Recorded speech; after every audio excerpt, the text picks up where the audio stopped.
අද අපි කතා කරන්නේ පුතේ 7 ශ්‍රේණියේ ගණිතය සරල සමීකරණ විසඳීම ගැලීම් සටහන භාවිතයෙන් කොහොමද සරල සමීකරණ විසඳන්නේ කියලා. ඔන්න අපි මුලින්ම සමීකරණයක් ගමු. x ඍණ 7 සමානයි 10 කියන සමීකරණය. දැන් ඔයාලා දැනටමත් දන්නවා මේ සමීකරණය බීජීය ක්‍රමයෙන් විසඳලා මෙයාගේ x උත්තරේ ගන්න විදිය. අපි දැන් කතා කරන්න යන්නේ මේ සමීකරණය ගැලීම් සටහන භාවිතයෙන් කොහොමද විසඳන්නේ කියලා. මේකෙදි අපි කරන ගණිත කර්මය හැමතිස්සෙම මේ කොටුවක් ඇතුලේ තමයි ලියන්න ඕනේ. ගණිත කර්මයත් එක්ක ඒකට අදාළ සංඛ්‍යාව කොටුවක් ඇතුලේ තමයි ලියවෙන්න ඕනේ. අනිත් දේවල් ටික ඊ තලයක් මත ලියවෙන්න ඕනේ. හරි. අපි බලමු කොහොමද මේ ගාන හදන්නේ කියලා. මුලින්ම අපි මේ ඊ තලයක් ඇඳලා එයා මත මේ x කියන කෙනාව ලියනවා. ඊට පස්සේ මොකද පුතේ වෙලා තියෙන්නේ x ගෙන් 7ක් අඩු වෙලා. ඔන්න ගණිත කර්මයක් මෙතන වෙලා තියෙනවා. අඩු කිරීම කියන ගණිත කර්මය වෙලා තියෙනවා. කීයක්ද අඩු වෙලා තියෙන්නේ 7ක්. අන්න ඒක අපි ලියන්න ඕනේ මෙන්න මේ කොටුව ඇතුලේ. අඩු කිරීම 7 කියන එක ලියනවා. ඊට පස්සේ අපිට දැන් x ගෙන් අපි 7ක් අඩු කරාම ඊට පස්සේ අපිට ලැබෙන බීජීය ප්‍රකාශනය තමයි x අඩු කිරීම 7 කියන බීජීය ප්‍රකාශනය. ඔන්න ඔය විදිහට අපි ගැලීම් සටහනේ එක පියවරක් සම්පූර්ණ කරගන්නවා. දැන් තාම අපි සමීකරණ විසඳුවේ නැහැ. මේක විසඳන්න අපි ආපස්සටත් ගැලීම් සටහනක් අඳින්න ඕනේ මෙන්න මේ පැත්තට. හරිද? අපි ඒකත් කරමු. මේ විදිහේ ඊතලේ අනිත් පැත්තට වැටෙන්න ඕනේ. මේ කොටුවයි ආයෙත් නැවත ඊතලයක් අනිත් පැත්තට දැන් ඇඳෙන්න ඕනේ. හරිද? මේ x අඩු කිරීම 7 කියන එක සමානුනේ කාටද පුතේ? 10ට. අන්න ඒක අපි මේකේ යටින් තමයි ලියාගන්නේ. ඊතලේ හිසට යටින් තමයි ලියාගන්නේ. හරිද?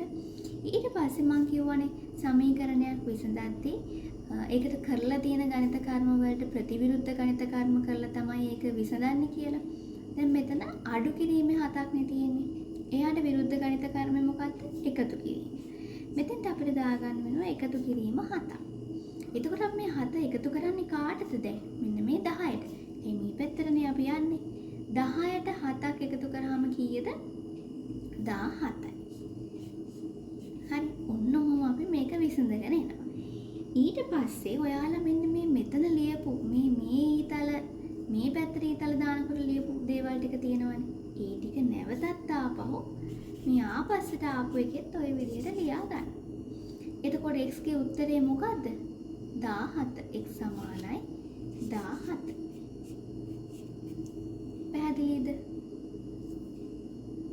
හරි. අපි තවත් ගානක් බලමු.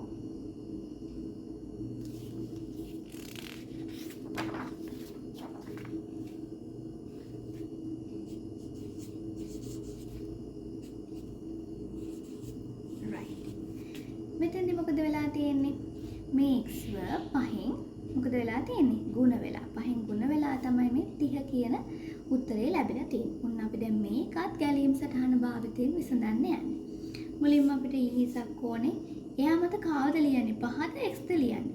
හැමතිස්සෙම මුල්ම පියවරේ ලියවෙන්න ඕනේ දන්නේ නැති කෙනා. මෙතන ඉන්න දන්නේ නැති කෙනා කවුද? x. ඊට පස්සේ මොකද වෙලා තියෙන්නේ? එයාව 5න් ಗುಣ වෙලානේ. එහෙනම් මම කිව්ව ගණිත කර්ම ලියන්න ඕනේ මේ කොටුව ඇතුලේ. ಗುಣ කිරීම 5 කියලා මෙන්න මෙහෙම ලියනවා. ඒතර x 5න් ಗುಣ වුණාම මෙතන හැදෙන්නේ මොකද්ද? 5යි x.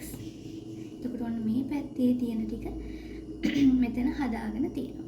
දැන් අපි නැවතත් මේ ගැලීම් සටහන ආපස්සට ඇඳ ගන්න ඕනේ.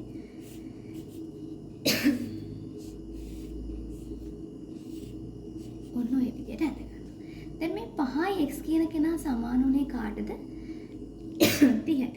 අපි මේ 30 මේ යටින් තමයි ලියාගන්නේ. ඊට පස්සේ ප්‍රතිවිරුද්ධ ගණිත කර්මය කරන මෙතන ගුණ කිරීම 5ක් තියෙන. දැන් මොකද්ද කරන්න ඕනේ? බෙදීම 5 ලියන්න ඕනේ. දැන් කාවද 5න් බෙදා ගන්න ඕනේ? මෙන්න මෙයා. 30 තමයි 5න් බෙදෙන්නේ. 30 5න් බෙදුනම කීයද? 6යි. මම කියවනේ අර උඩ ගැලීම් සටහනේ ලියපු ටික ආපහු මේකෙත් ලියන්න කියලා. එහෙනම් මේ x මෙතන ලියන්න ඕනේ. මේ 5යි x මෙතන ලියන්න. අවසානයේදී x ගේ උත්තරේ කීයක් වෙනවද? මෙතන x ගේ යටින් තියෙන කෙනා තමයි උත්තරේ වෙන්නේ. කීයද? x සමානයි 6.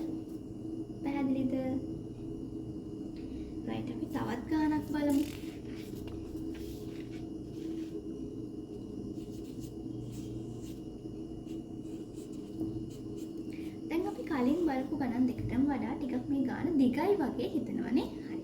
අපි හදලා බලමු. මුලින්ම අපිට ඕනේ ඊතාලයක් ඊ නිසා.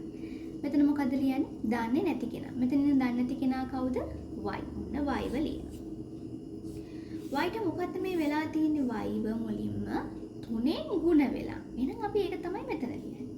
ගුණ කිරීම 3. y ව 3ෙන් ගුණ වුණාම අපිට ලැබෙනවා මේ 3y කියන කොටස. ඊට පස්සේ මොකද වෙලා තියෙන්නේ? 3y ගෙන් 2ක් අඩු වෙලා. එහෙනම් අපි අඩු කිරීම 2 ලියනවා මෙන්න මේ කොටුව ඇතුලේ. ඊට පස්සේ හදන වීජීය ප්‍රකාශනය මොකද්ද? 3y අඩු කිරීම 2. ඔන්න වීජීය ප්‍රකාශනය හැදෙනවා. අපි දැන් මේ පැත්තේ කොටස සම්පූර්ණයෙන් මේක ලියාගෙන ඉවරයි. දැන් අපි මේක ආපස්සට එන්න ඕන.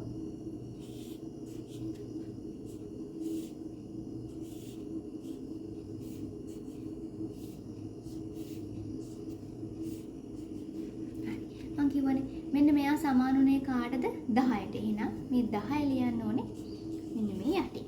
හරි. දැන් අපි මේ ප්‍රතිවිරුද්ධ ගණිත කර්ම ටික කරමු. මෙතන අඩු කිරීම දෙකක් තියෙනවා. එහෙනම් මෙතන මොකද ලියන්න ඕනේ? එකතු කිරීම දෙකක්. කාටද මේ දෙක එකතු කරන්නේ අපි 10ට. 10ට දෙකක් එකතු කරාම කීයද? 12යි. හරි. ඊට පස්සේ මොකද මෙතන තියෙන්නේ ගුණ කිරීම 3නේ. දැන් මොකද්ද ප්‍රතිවිරුද්ධ ගණිත කර්මය මෙයාට අදාළව? බෙදීම 3ක්. කාවද 3ෙන් බෙදන්නේ? දැන් මෙන්න මේ 12 තමයි 3ෙන් බෙදන්නේ. 12 3ෙන් බෙදුවම කීයද පුතේ? 4යි. මම කියවනේ අර මුලම ගැලීම් සටහනේ ලියපු ඒවා ටික ආයෙත් මේකෙත් ලියා ගන්න කියලා. y 3y 3y අඩු කිරීම 2. හරි. එතකොට y ගේ උත්තරේ කීයද දැන්? y සමානයි 4යි. ඔන්න අපි මේ සමීකරණය විසඳුවා. පැහැදිලිද?